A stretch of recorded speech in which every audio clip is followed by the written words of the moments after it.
va passer à la présentation de Michel Luzy. Alors, Michel Luzy n'a pas pu être parmi nous. Certains vont le représenter. Donc, on va passer sa présentation avec, son enregistrement. Je lui ai posé 3 questions. Il a apporté quelques réponses. Et je vous propose plutôt, de lancer la discussion après sa présentation et nous essayerons ensemble de définir un petit programme de travail à la suite de ce, séminaire, voire un petit écrit qu'on pourrait faire au vu de ce qui est ressorti de nos échanges. Bien, c'est à toi Tom. Tom, il Ouais, faudrait faire disparaître la partie, en fait, quand tu, paramètres, voilà, c'est ça, et il faut que tu partages aussi la voix quand tu oui, bien partages. sûr. Ça y est, c'est bon? Faut partager la voix aussi? Oui, c'est ça, c'est si tu partages pas la voix, je pense pas que ça puisse, Attends, je lance et tu me dis si vous entendez la voix ou pas, OK? non, on l'entend pas. Oui, vas-y. Attends, mais j'ai pas encore lancé. Ah OK, pas de souci. Non, en fait, dans la rubrique partage, tu vas voir, et tu as l'option partage image et partage et aussi partage, son. Quand tu cliques sur le bouton partage, ouais. Tu vois, Ah, pour il y le a en son, OK. haut inclure le son. Ça y est. Excellent, merci Tom. Ouais. Bah, vous me direz si c'est, alors attends, je le mets en mode présentateur. Je change, hop. Tu me diras Myrem si c'est assez fort. Alors, oui, vas-y, lance. L'objet de cette présentation est de faire un Excellent. point sur les évolutions des risques naturels, particulièrement dans le cadre de l'assurance, et surtout de mettre en évidence les différentes causes de ces évolutions. Nous disposons de nombreuses informations, mais sont-elles toujours exploitées correctement? Lors de certains travaux, on part de déclarations qui semblent être des vérités incontestables. Est-ce toujours le cas? Comment faire la part des choses entre déclarations intempestives et élaboration plus rigoureuse? Pour la France, si l'on se réfère aux enregistrements effectués par les assureurs, on constate que les dommages sur les biens immobiliers augmentent aussi bien pour les TGN, tempêtes, grêle, poids de la neige, que pour les CatNat, inondations, subsidences, retrait gonflement des argiles, cyclones, éruptions volcaniques, entre autres. Chacun des graphiques met en évidence une progression indiscutable de l'augmentation des dommages indemnisés par les assureurs au titre des catastrophes naturelles. À l'échelle mondiale, plusieurs acteurs présentent des résultats, dont l'ONU qui fait également un constat sur l'aggravation des catastrophes. Elle compare les données enregistrées entre la période 1980 à 1999 et la période 2000 à 2019. Elle conclut à un doublement des catastrophes en 20 ans. Le constat est incontestable. Si les enregistrements des évolutions On n'entend plus. Tom, sont voilà, c'est incontestables, aborde-t-on toujours les causes de façon totalement rationnelle? Dans les faits, on constate que très généralement, l'unique cause mise en avant est le réchauffement climatique. C'était par exemple le cas lors de la mission interministérielle 2023 au sujet des assurances. La hausse importante et durable des coûts est imputée à l'augmentation de l'intensité et de la fréquence des événements climatiques en France. Dans cet autre rapport international, l'augmentation des dommages et des pertes économiques est également introduite par l'évolution de la fréquence, la durée et la gravité des événements météorologiques. D'autres productions confirment cette relation étroite entre le changement climatique et l'augmentation du nombre des événements et des coûts. Si ces constats sont très largement partagés et semblent totalement incontestables, est-ce si évident? Malgré cette convergence de présentation et de constats, les relations sont-elles aussi évidentes? Tous ces raisonnements ne comportent-ils pas certains biais? Avant de développer ces interrogations pour comprendre les biais entre outils techniques et environnement global, retenons l'exemple de l'évolution des limitations des vitesses standards sur les routes en France. Pour justifier l'introduction des nouvelles limitations de vitesse standard, des arguments techniques incontestables ont été présentés. Parmi ces arguments, les distances de freinage en fonction de la vitesse. De façon globale, on peut tracer l'évolution historique du nombre de morts sur les routes en France. On constate une très nette diminution sur la période. Diminution enregistrée alors que les conditions ne sont pas restées identiques. D'une part, le comptage des nombres était au bout de 6 jours initialement, pour passer au bout de 30 jours plus récemment. D'autre part, la circulation a fortement évolué. On est passé de 284 milliards de kilomètres parcourus en 1973 à 606 milliards en 2018. Si l'on tient compte de ces facteurs, on peut restituer une diminution relativement encore plus importante. Entre 1973 et 2018, c'est une division par 8,5 du nombre de morts sur les routes. C'est considérable. Cette réduction peut-elle s'expliquer dans le passé par des évolutions sur la vitesse standard sur les routes? Absolument pas, dans la mesure où ces conditions sont restées stables sur toute la période. Si cette diminution n'est pas le résultat d'évolution des vitesses standards, quelles en sont les raisons? Il y en a de multiples, parfois avec des interférences entre technique et réglementation. Amélioration des véhicules, amélioration des réseaux routiers, amélioration des contrôles. Dans ces conditions, peut-on totalement oublier les autres paramètres pour ne considérer les évolutions futures comme uniquement liées aux derniers changements de réglementation? Notons en plus que les comparaisons se font sur une base annuelle, voire pire, mensuelle, sans tenir compte des volatilités potentielles.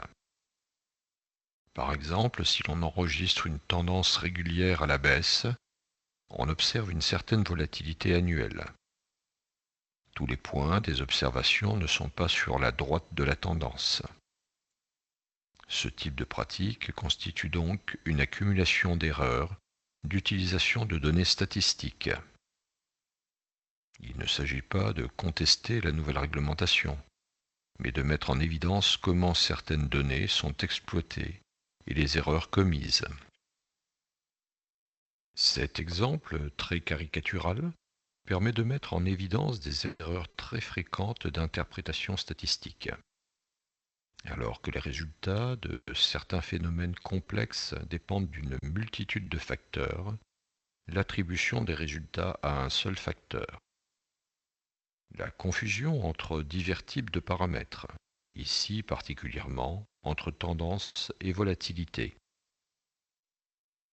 Revenons maintenant à la façon dont les données des risques naturels sont exploitées. Alors que nous disposons de très nombreuses informations, certaines sont ignorées, d'autres conduisent à des conclusions souvent contestables. Nous verrons par la suite de nombreux exemples concrets relatifs aux événements naturels et certaines relations avec le climat et d'autres facteurs. Si l'augmentation des températures depuis le début du XXe siècle est indiscutable, que disent les relevés sur des périodes plus importantes? On constate des variations considérables avec des alternances de glaciation et de réchauffement. Rien que sur 800 000 ans, ce qui est peu de choses à l'échelle de notre planète, on constate que plusieurs périodes ont déjà enregistré des réchauffements considérables. Quelles en sont les causes? On peut difficilement imaginer qu'il s'agit de l'activité humaine. Quels sont les autres facteurs? Pour quel poids? Ces facteurs ont-ils disparu? Les relevés fournis par les réassureurs sur l'évolution des dommages à l'échelle mondiale montrent effectivement une augmentation des risques. Mais reste-t-on toutes choses égales par ailleurs? Rien qu'au niveau de la population, on enregistre des augmentations très conséquentes. La population mondiale a été multipliée par 3 en 70 ans. Dans ces conditions, est-ce étonnant d'enregistrer une augmentation des risques? Alors qu'en plus, dans le même temps, le niveau de vie moyen a augmenté dans des proportions considérables. Pour la France, on dispose de données fournies par l'INSEE. Pour les logements, on constate une progression moyenne de 1,1% par an en nombre. De plus, les superficies des biens ont tendance à augmenter, ainsi que les équipements. La proportion de biens de 5 pièces et plus augmente, alors que les biens de 1 à 2 pièces s'effondrent.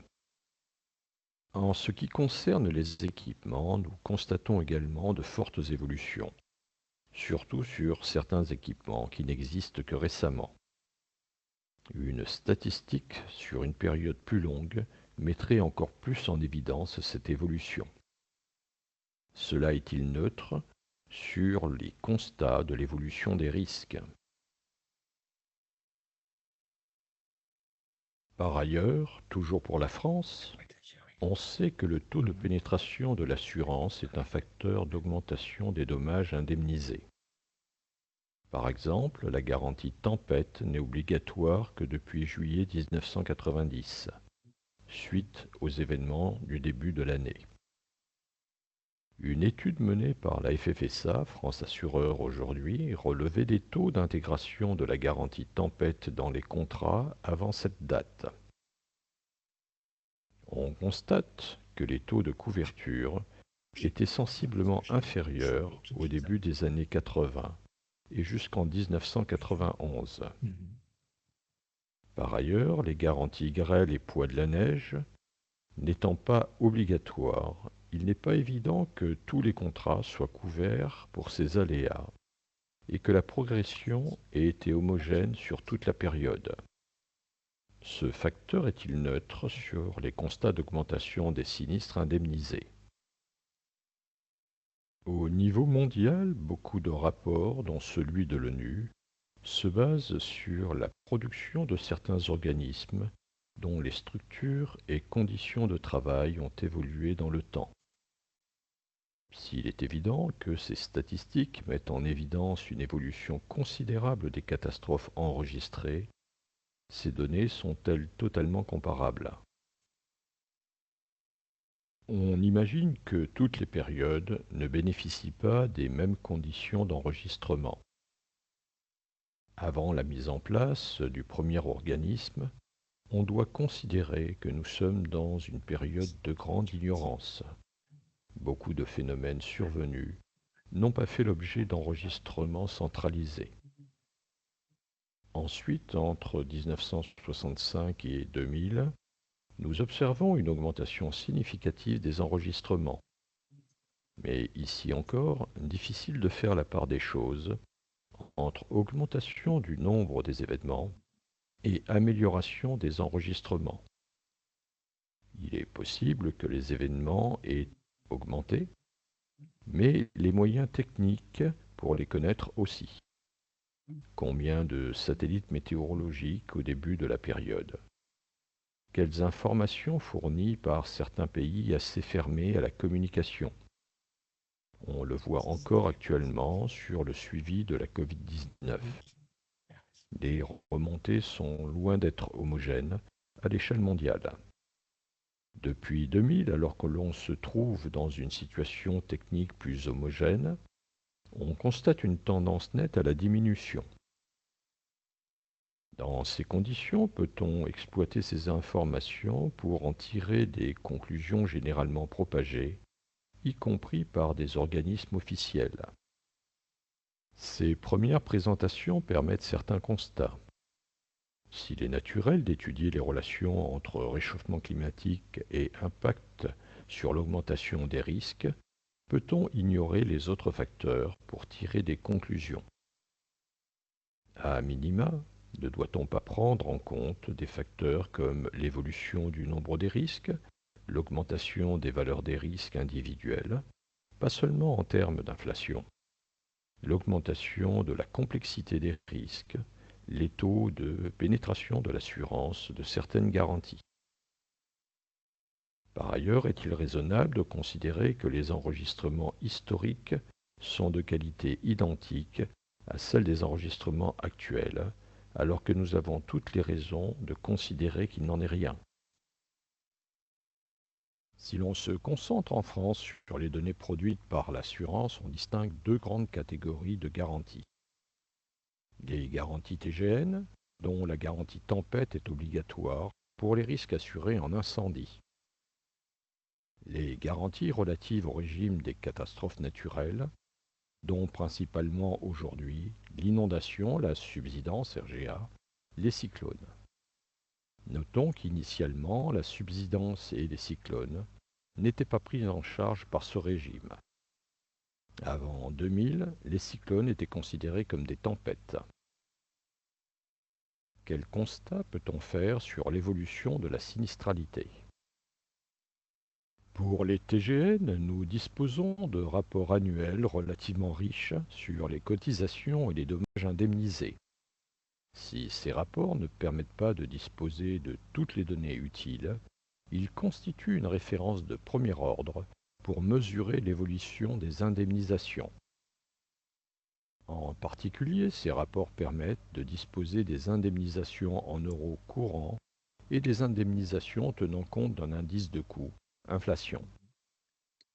Si les enregistrements courants montrent une progression significative, les observations actualisées en coût selon l'indice FFB ne présentent plus d'augmentation. Pourtant, ce type d'actualisation escamote une partie des facteurs d'évolution des expositions, comme nous l'avons vu précédemment. Maintenant, si l'on intègre les évolutions relatives aux facteurs exposition, au moins les progressions des parcs et le taux de pénétration de l'assurance dans les contrats, on constate une diminution des charges actualisées plus complètement. Donc, si l'on tient compte des évolutions des expositions, il n'y a aucune raison de conclure à une aggravation de la sinistralité du fait de l'évolution climatique. L'augmentation des risques est imputable à l'augmentation des expositions, en coût, en nombre, en complexité, en généralisation de la couverture tempête. Pour mesurer une tendance éventuelle des événements, en fréquence ou en intensité, on peut utiliser les données disponibles sur le site de Météo France. Le site fournit de très nombreuses informations sur les événements individuels, mais également des historiques des relevés des principales tempêtes. Par exemple, ce graphique recense les événements dépassant une certaine intensité selon un indice de sévérité. En moyenne, une par an. Le regroupement par décennie selon les couleurs ne permet aucunement de conclure à une aggravation des événements. Pour faciliter la lecture, nous pouvons établir un tableau par décennie et par intensité.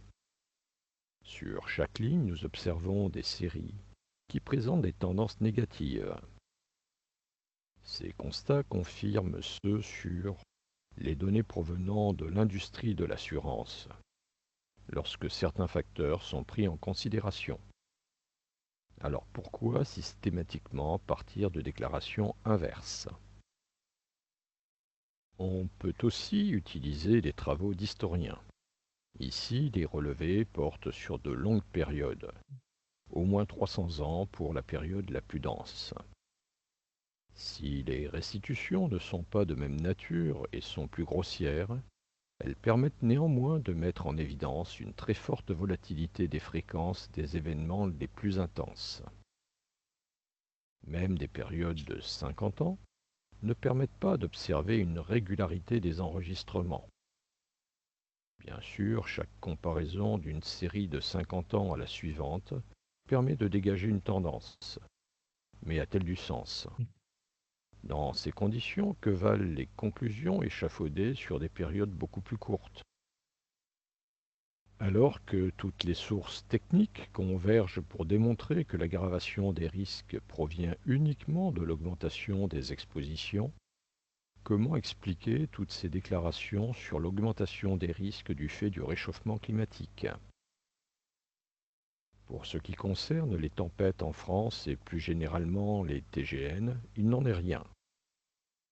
Alors que toutes les approches techniques convergent pour démontrer qu'il n'y a pas d'aggravation des événements, ni en fréquence, ni en intensité, et que l'augmentation des risques est principalement due à l'augmentation des expositions, comment expliquer que toutes les déclarations politiques et médiatiques, voire scientifiques, retiennent des déclarations inverses?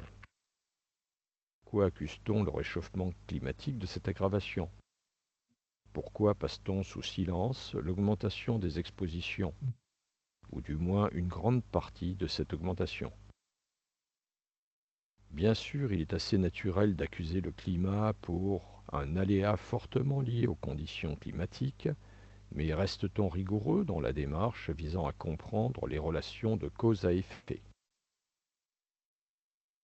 Étudions maintenant les autres aléas couverts par le régime des catastrophes naturelles mis en place depuis 1982.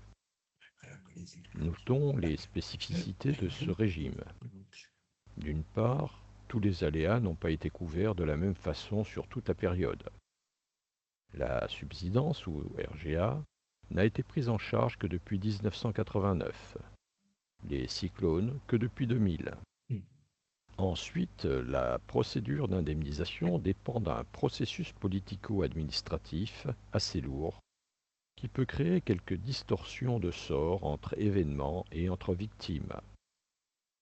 Il est souvent fait référence à une notion de risque majeur, difficilement compatible avec une vision individuelle, notion qui crée souvent de nombreuses confusions selon l'échelle à laquelle on travaille.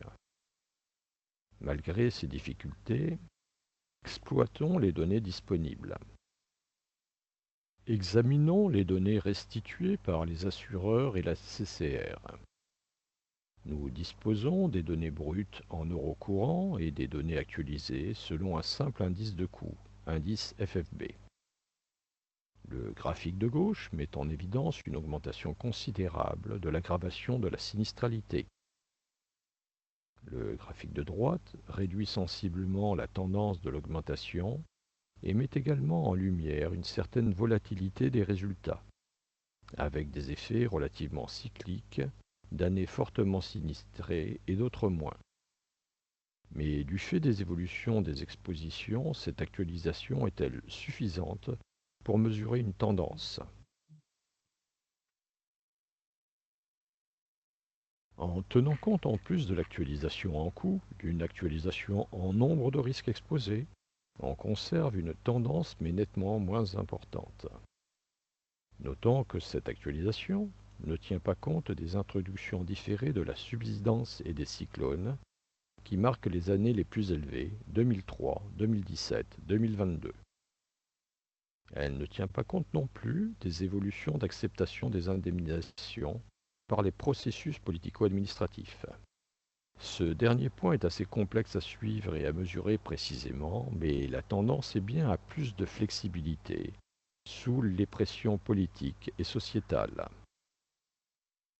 Si l'établissement d'une tendance relève d'un calcul, le sens de la tendance mise en évidence doit être confronté à la volatilité potentielle des observations.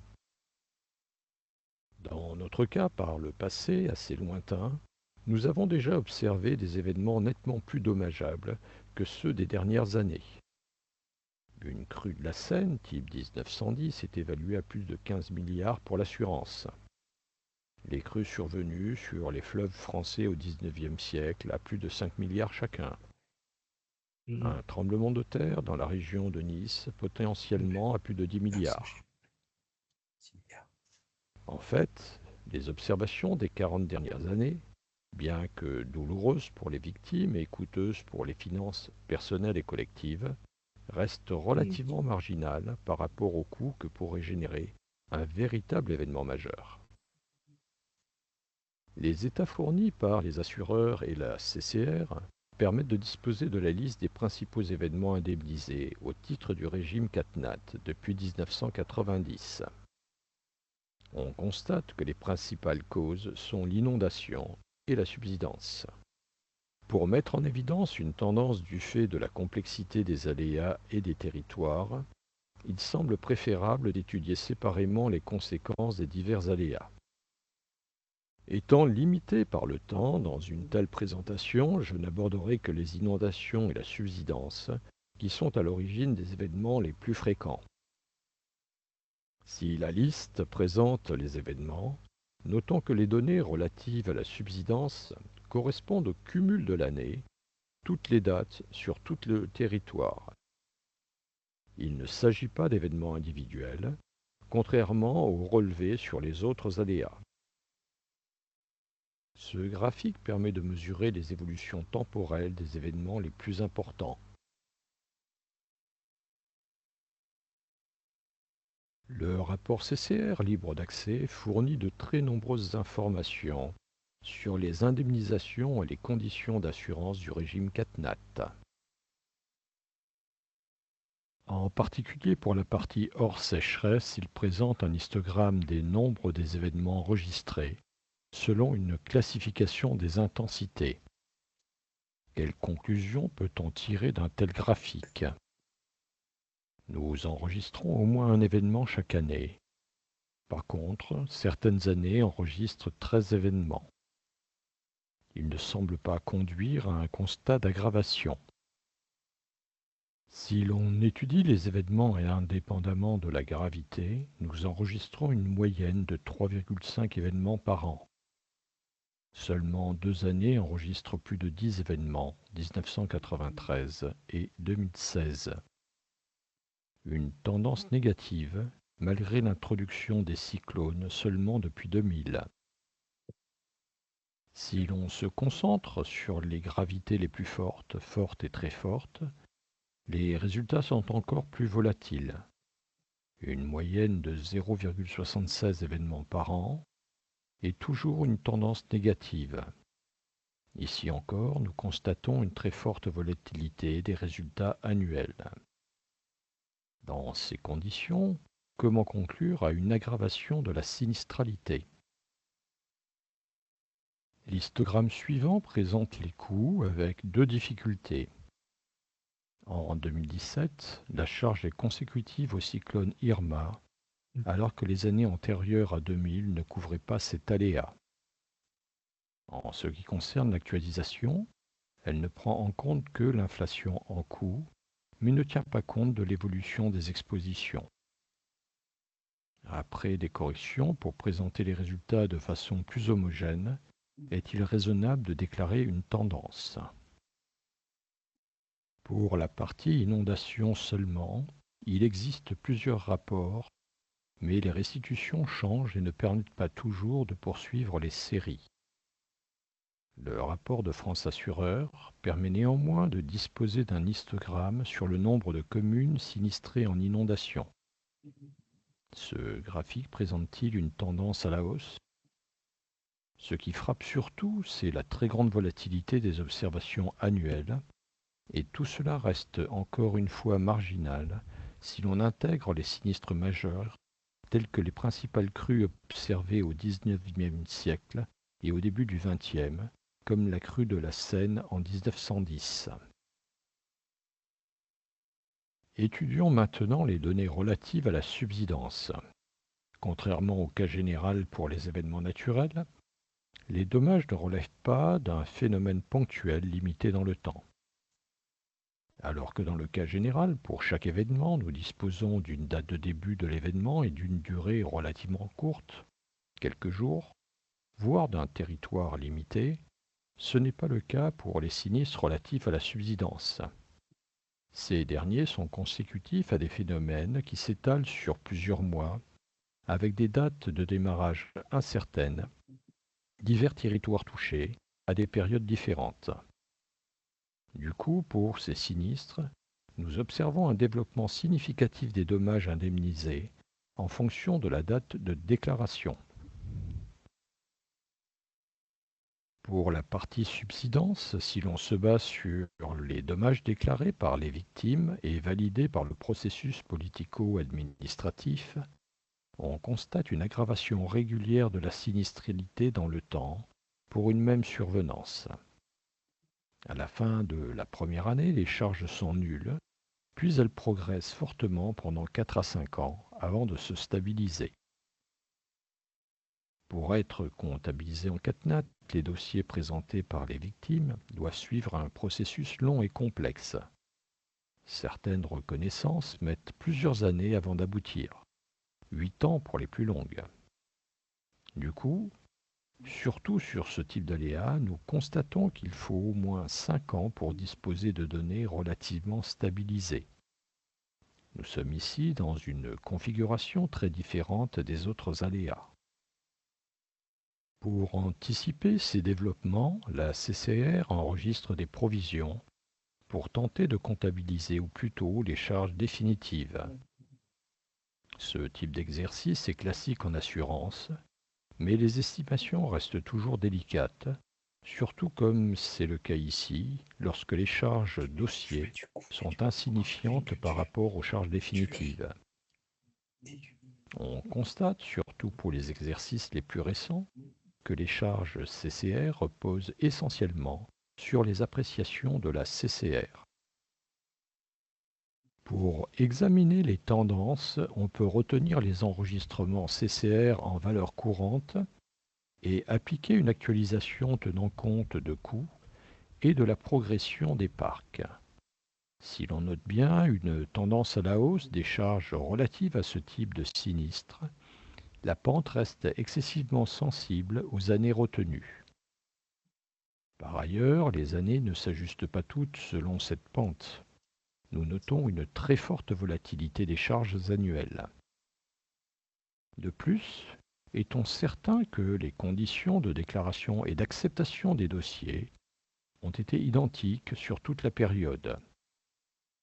Comme nous le voyons, même sur la base d'une statistique qui permet de dégager une tendance, il n'est pas si évident de l'attribuer uniquement au réchauffement climatique. À partir de ces présentations, quels constats pouvons-nous faire? Il est évident que les risques augmentent, comme il est évident que les températures augmentent et que le climat change. Mais ces augmentations sont-elles directement et totalement liées entre elles? Bien sûr, intuitivement, il est facile de conclure à une corrélation forte, mais ne fait-on pas dans la facilité? En fait, lorsque l'on étudie les données avec un peu plus de rigueur, les constats sont assez différents. D'abord, contrairement à certaines hypothèses implicites, nous ne sommes pas toutes choses égales par ailleurs. Les expositions augmentent en nombre, en taille, en valeur, en complexité.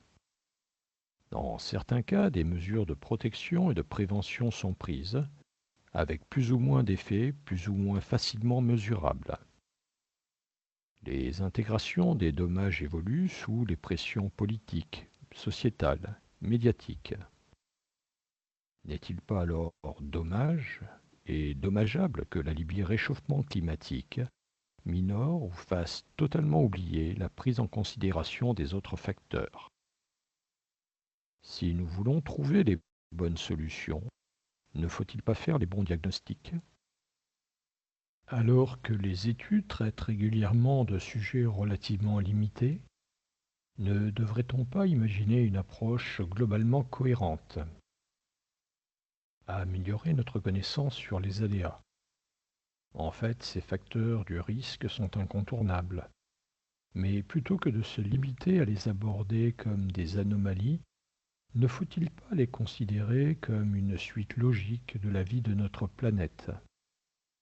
Si l'on remonte à une échelle de temps depuis l'origine de la Terre, les phénomènes observés aujourd'hui ne sont-ils pas d'une intensité relativement limitée? Cela ne changerait-il pas notre façon d'aborder ces éléments quant à leur intensité, leur fréquence, leur volatilité, leur tendance? Améliorer notre connaissance des expositions.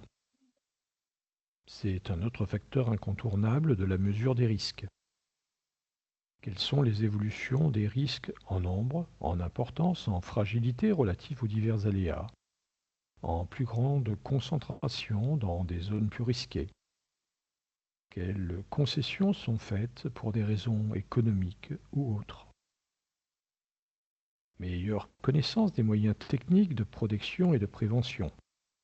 Il est évident que sans les ouvrages mis en place aux Pays-Bas, le pays, dont une grande partie est au-dessous du niveau de la mer, serait régulièrement inondé. Il est évident que sans les respects de normes de construction adaptées, le Japon subirait des dommages considérables lors de séismes. Il est évident que sans les ouvrages réalisés en amont de Paris, la région aurait subi des dommages bien plus importants lors de certaines crues. Il existe donc bien des moyens qui permettent de limiter les dommages lors d'un événement naturel. Mais tous ne sont pas de même importance, tous ne donnent pas les mêmes résultats, qui peuvent également dépendre de conditions d'application, de contrôle ou d'entretien. Mieux comprendre les structures politico-administratives. Rien que pour la France, pas facile de savoir qui fait quoi.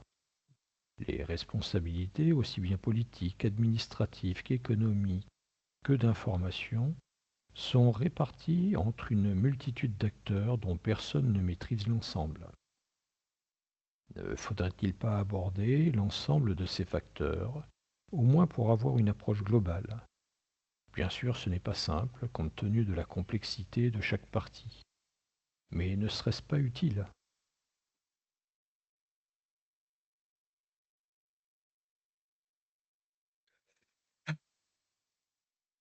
C'est bon, Myriam. Donc, alors, Même s'il n'est pas là, on va applaudir Michel, même s'il n'est pas là. Exactement. Et voilà. Mais il est là par la pensée. Je sais pas, j'avais oublié. Alors, pour contextualiser la présentation de Michel, ceci naît de réflexions plus générales de Michel, mais aussi ce que je vous disais avant, de bien poser le diagnostic avant de penser les solutions. Et si le diagnostic est mal posé, peut-être qu'on va avoir tendance à renforcer certains mécanismes de régulation plutôt que d'autres. Je vous propose de faire deux choses. Donc, on arrive bientôt à la fin, hein. On avait prévu de terminer à 16h30, même si on a décalé d'une demi-heure, voire d'un quart d'heure. Et si vous avez des questions à partager, n'hésitez pas à le faire, à prendre la parole juste là. N'hésitez pas aussi à lister vos questions dans le chat. Elles seront relayées à Michel Duzy et vous aurez une réponse puisque l'ensemble du séminaire, les slides et les présentations seront disponibles sur le site du CSAFPCNT. Donc, je vous passe la parole. Réaction, toujours en levant la main si c'est possible. Stéphane. Merci. Je pense que l'exposé de Michel, bon, effectivement, c'est dommage qu'on n'ait pas de dialogue là maintenant à vif. Il est très, très riche. Je suis certain que c'est de la part de quelqu'un qui, étant professionnel et enseignant dans le domaine des assurances, c'est très étayé. Et ça aurait été presque, dans cette magnifique journée, ça aurait été bien de l'avoir en fin de matinée, tellement il introduit bien les questions sur, au fond, quels sont les critères de mesure. Et de toute évidence, il a raison de signaler à quel point les gens connaissent mieux les critères, les gens sollicitent plus, et surtout la valeur des biens a beaucoup augmenté, donc le dispositif est beaucoup plus sollicité, et le coût global est remarquablement en hausse pour des raisons de vulnérabilité et de coûts exposés. Merci Stéphane. Et avant de passer la parole à Sandrine, je voudrais insister sur un point. En fait, ce type de partage que vient de nous faire Michel contribue à une réflexion plus large des formes de mobilisation des données et de mobilisation des méthodes pour aller vers une conclusion et derrière ça une régulation, c'est-à-dire une action sur la prévention des risques ou la gestion des risques plus largement. Et en fait, bien que chaque méthode soit un compromis, un choix, bien évidemment que le choix d'une méthode, la méthode a ses conditions limites, elle a ses forces et ses faiblesses. Néanmoins, si on ne commence pas à un moment donné à réfléchir sur tout ce cycle de validité ou de robustesse des méthodes, alors on juxtapose des conclusions sans savoir d'où elles viennent et si elles n'ont pas des conditions de périssabilité au-delà des vocabulaires risques très différents que l'on exploite. Donc, plus largement, ça appelle une réflexion sur une analytique de l'expertise dans nos domaines et une analytique de la décision. Sandrine, c'est à toi. Oui, je vais devoir partir aussi. J'écouterai donc la fin des échanges quand tu auras le replay. Moi, je partage complètement ce qui a été dit par toi, par Stéphane, et on a vraiment besoin de ce genre d'intervention pour nous faire réagir et de temps en temps, pas rétro-pédaler, mais nous dire, bon, allez, on se calme. Qu'est-ce qu'on est en train de regarder? Est-ce que on est en train d'interpréter correctement les rapports, les recherches des autres, ses propres recherches, etc. Maintenant, je pense que dans notre cercle, c'est très bien. Après, Myriam, et j'ai mis un mail, tu regarderas, je vous ai écrit à Tom et à toi. Je ne suis pas persuadée que nos diapositives, et notamment celles-là, doivent être mises à disposition du grand public sans explication de texte et sans la présentation. Donc, et après, je dirais peut-être juste un ou deux commentaires sur la présentation, mais personnellement, j'ai aucun souci à ce que les vidéos soient mises en ligne avec nos diapos, tout ça, et la parole, mais pas les diapos toutes seules parce qu'elles vont être reprises et ce sont des diapos support à une intervention orale. Ça me concerne, mais je suis persuadée que ça concerne les autres intervenants aussi, et notamment monsieur Luzi. Voilà. Sur le fond de la présentation, je l'ai dit, c'est quelque chose d'intéressant. Ce qui m'a peut-être un peu interrogée, et j'avoue que je veux bien une réponse peut-être de monsieur Luzi à l'occasion, c'est les documents dans la première partie. Je veux dire, il parle quand même d'un sujet d'actualité, et on a des documents de Swiss Re qui s'arrêtent en 2014. Aïe, on a un graphe sur les TGN, tempête grêle-neige, qui s'arrête dans les années 2010. Le changement climatique, c'est le changement. Et on ne serait pas alarmés, alertés tous sur le sujet aujourd'hui si les problématiques d'aujourd'hui avaient déjà été les problématiques en fin du XXe siècle. Ou alors, enfin ça l'était, vous allez me dire techniquement ça l'était, mais c'est pas... Voilà, donc ça m'a en fait un peu dérangé dans la lecture et l'appropriation des propos. Et je terminerai en disant aussi que il me semble, et là sans doute qu'il pourra me donner des éléments, il me semble quand même que le rapport de France Assureur, je ne suis pas assureur, hein, je ne suis pas salarié, je suis chercheur, enseignant-chercheur, mais je l'ai lu en détail et il me semble quand même qu'il croise effectivement les différents facteurs techniques, météorologiques et économiques. Donc, il y a quand même des choses qui croisent les différents facteurs et on ne reste pas juste sur ah bah tiens, en euros, ça a augmenté, donc c'est le changement climatique. Et tout dernier point, et tu seras peut-être d'accord avec moi, on a des économètres qui font quand même un travail très sérieux de contrôle de l'impact de certains facteurs sur les variables explicatives et ils savent contrôler pour la saisonnalité, ils savent contrôler pour des facteurs autres que le changement climatique. Donc dire on ne contrôle pas, voilà. Mais c'est sans doute dû au fait qu'il n'était pas là et voilà, c'est beaucoup plus compliqué. Hein. Donc, merci en tout cas. Merci Sandrine pour les questions. Et il y aura une séance aussi où Michel pourra répondre aux questions de vive voix s'il le peut au moins dans les prochains jours ou les prochains mois. Mais ce que j'aimerais dire, c'est que là aussi, on retouche à quelque chose de central. C'est en fait pouvoir disposer des données ouvertes à tout le monde moyennant certains respects de la confidentialité et certaines données privées, de manière à savoir comment on passe de la donnée à la conclusion. Ça ne veut pas dire que, en fait, et je ne veux pas me substituer à Michel, mais en tout cas, comment ça rentre en écho avec moi au vu de d'autres expériences que j'ai pu voir sur les données, c'est que, par exemple, on parle de données socio-éco, mais on ne parle pas des mêmes données socio-éco, et on ne les déclare pas de la même manière. Et donc, l'intérêt, ce que j'entends de ce que dit Michel, c'est sur quelle base on est en train de fonctionner. Avons-nous pensé à avoir des données communes, structurées d'une certaine manière sur les mêmes bases, et sommes-nous tous conscients de ça?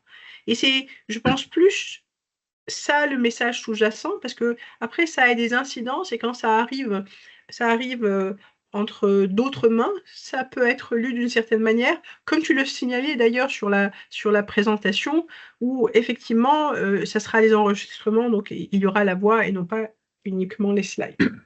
Donc je m'arrête là, et merci Sandrine. Je passe la parole à Michel. Michel. Oui, moi je suis d'accord avec le message de prudence sur le fait qu'un phénomène multifactoriel, il ne faut pas l'interpréter sur une seule cause. Mais il y a quand même une série de choses là dans l'exposé qui me gênent. Voilà, le fait de dire que la limitation de la vitesse des voitures n'est pas le facteur déterminant pour la réduction des morts. Bon, il me semble que c'est pas vrai. Sur le changement climatique, le fait de remonter sur plusieurs milliers d'années en disant qu'on a déjà obtenu des périodes aussi chaudes, bon, c'est l'argument classique des climato-sceptiques. Donc ça me gêne d'avoir ce genre d'argument pour étayer un propos. Et après, on trouve dans la littérature des gens qui sont intéressés au poids respectif des différentes causes.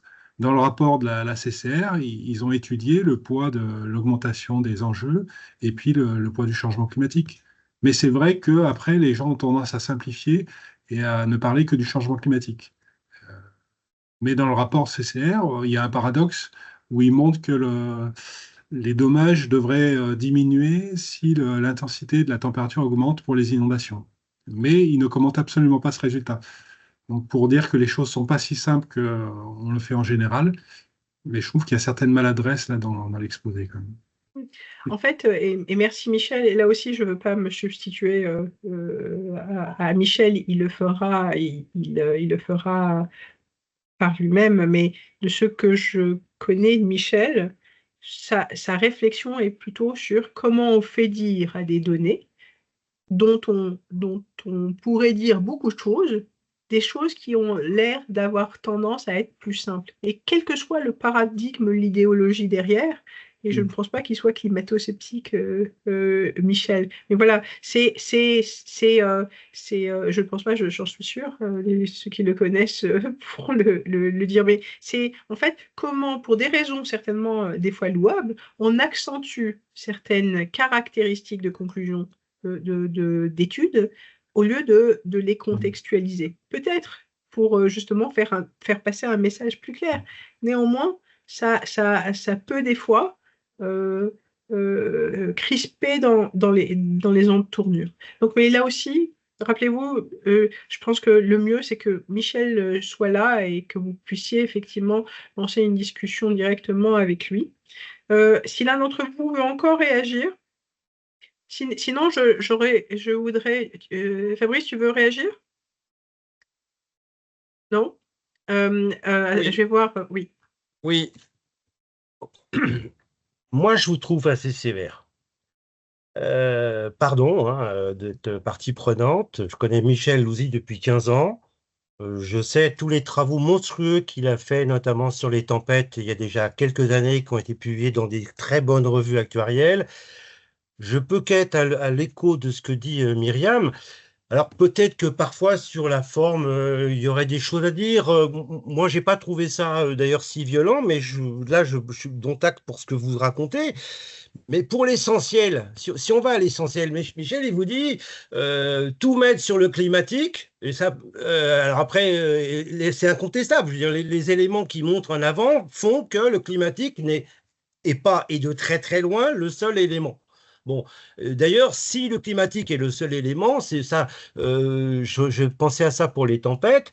À quoi bon faire de la prévention? finalement, l'argument paradoxal, c'est que si, en fait, tous les phénomènes climatiques sont l'explication de tous nos maux, et ben, comme c'est un aléa et qu'on ne peut pas faire grand-chose contre cet aléa, alors les travaux de prévention sont pas mis en exergue. Bon, voilà, pardon, mais comme il n'est pas là, voilà, je me sens obligé d'être. Moi, je suis totalement en phase avec les travaux et avec la démarche qu'a fait Michel. Voilà. Merci beaucoup, Fabrice. Sandrine, merci beaucoup pour ton intervention. Je sais que tu dois nous quitter, mais nous n'allons pas tarder. Il y a une réaction de Frédéric, et puis on annoncera la suite. Oui, merci. Moi, j'interprète cette présentation effectivement un peu, peut-être irritante, je ne sais pas, ou inattendue, comme un appel à la prudence et à l'humilité. Et donc, c'est vrai que la première étape, c'est quand même de vérifier qu'il n'y a pas de biais, qu'on a bien normalisé les données, et puis qu'on a pris un cadrage, disons, robuste, un bon cadrage. C'est l'esprit de la présentation, c'est vraiment ça. C'est veiller en tout cas en donnant vos conclusions d'études à mettre à plat tout ça. Ce qui ne veut pas dire que il faut se méfier de tout le monde, mais on est dans une démarche à l'anglo-saxonne de public scrutiny, hein, la possibilité de tous vérifier et démarrer sur les mêmes bases, donc donnant une traçabilité à tout ça. Roland, tu veux réagir? Oui, merci. Je voulais aussi venir au secours de Michel, un ami de 30 ans, enfin même un patron pour moi, président de la mission Risque Naturel. Je ne vais pas faire l'argumentaire, hein. Je veux me placer là aussi sur le registre méthodologique où les uns les autres se sont placés, puisque les académiques se sont mis à comment dire, pilonner méthodologiquement les propos qui leur semblaient un peu inorthodoxes ou quoi. Enfin, mais je crois que vraiment là, c'est pour le conseil scientifique auquel j'assiste en passager clandestin. Je crois que c'est important. Myriam l'a dit, hein, qu'il faut s'entraider un peu, hein, et donc considérer qu'on n'est pas en jury de thèse. Je l'ai été aussi avec des collaborateurs ou d'autres, et donc je crois qu'on peut accorder une certaine confiance à ce qui a été fait. Je fais partie de ça. Il y a une très forte originalité et un très grand courage dans le travail de Michel qui mérite, alors de la part des praticiens en tout cas, un soutien inconditionnel et au conseil scientifique, comme l'a commencé Myriam, à voir comment faire le vivre ensemble, quoi, hein, parce que c'est un bon sujet de vivre ensemble et on vient d'avoir la démonstration. Bonne soirée. Merci Roland. Merci à vous tous. Comme on essaye de tenir les délais, je veux juste vous faire quelques propositions sur la suite. La première, c'est que vous êtes aussi acteur du programme des prochains séminaires. Donc, n'hésitez pas à la suite de ce séminaire et les autres séminaires qui ont eu lieu du conseil scientifique à proposer un programme et à proposer des actions. Il me semble qu'à la suite de ces 4 présentations et des débats qui ont eu lieu, ça mériterait qu'il y ait un écrit ensemble. Donc, si certains d'entre vous veulent prendre la plume et suggérer des angles de rédaction en commun, ça sera le bienvenu. Nous avons la chance d'avoir ce cycle des webinaires du CS. Sandrine y interviendra avec 2 présentations et j'espère que les uns les autres, vous en ferez de même, mais j'en suis sûre d'ailleurs, donc n'hésitez pas. Voilà, Michel, Stéphane, voilà, Frédéric, voilà, Roland, et je vous liste tous, je pourrais dire Marc aussi, qui est là, Fabrice, n'hésitez pas à contribuer aux présentations, c'est le moment, et pourquoi pas des fois prendre le contre-pied de ce qui a été présenté. Au contraire, c'est en fait dans les petites les tensions, les disputes que se créent au sens noble, que se créent les innovations. Denis. Voilà. Donc, je vous remercie et je vous souhaite une bonne fin d'après-midi et je vous donne rendez-vous pour la suite de ces événements. Au revoir. Merci Myriam. Merci, au revoir.